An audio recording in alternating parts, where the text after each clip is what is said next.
In this video, we are going to see how we can disable or deactivate the automatic mail forwarding that is set up on your Gmail account. It's pretty quick and easy, so let's jump right in.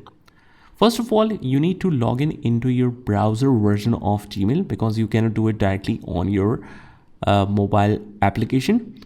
For mobiles, you also need to access the browser version using Chrome browser. So once you are on the main interface, you will head over to the top right hand corner and click on the settings. And from here, we click on see all settings. And we will choose forwarding and POP.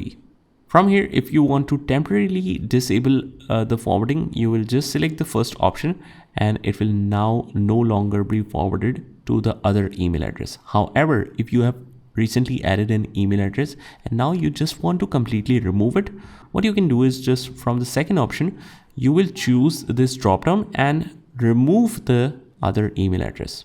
Click on that, confirm the removal by clicking OK.